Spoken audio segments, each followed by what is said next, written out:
regarding electrical wiring in residential bedrooms, specifically concerning arc fault circuit interrupters, often referred to as AFCIs. The question was raised about running lighting circuits off of receptacles that are now required to be protected by AFCIs. The answer is no, it is not permitted to connect lighting circuits to receptacle circuits protected by AFCIs in bedrooms. The National Electrical Code, specifically Section 210.12, mandates that all 120-volt, 15 amps and 20 amps branch circuits supplying outlets or devices installed in bedrooms be protected by a listed arc fault circuit interrupter. This applies to both new construction and existing dwellings.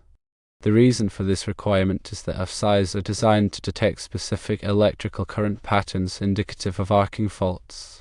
These faults can occur due to loose connections, damaged wiring, or insulation breakdown, which can all lead to electrical fires. AFCIs function by monitoring the electrical waveform for distortions. When an arcing fault is detected, the AFCI trips, interrupting the circuit and preventing a potential fire hazard. AFCIs work by analyzing the electrical signature of a circuit. Normal electrical circuits exhibit predictable current and voltage patterns.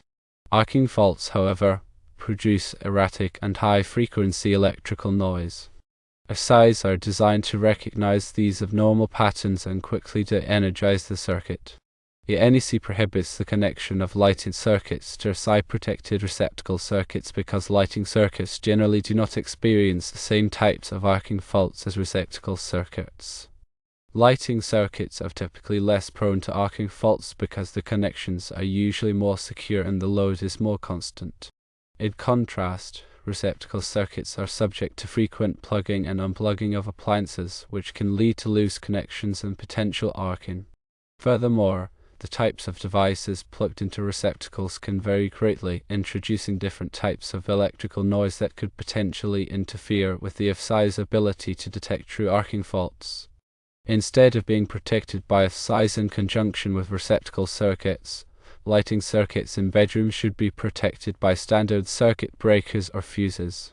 Standard circuit breakers are designed to protect against overloads and short circuits, while fuses provide overcurrent protection by melting a fusible link when the current exceeds a predetermined level. Both circuit breakers and fuses provide adequate protection for lighting circuits against common electrical faults. Overloads occur when too much current is drawn through a circuit, exceeding its rated capacity. This can be caused by plugging too many devices into a single circuit or by a fault within an appliance. Short circuits occur when there is an unintended low-resistance path for current to flow, such as when a bare wire comes into contact with a grounded object. The NEC provides specific requirements for the sizing of circuit breakers and fuses based on the ampacity of the conductors and the load being served.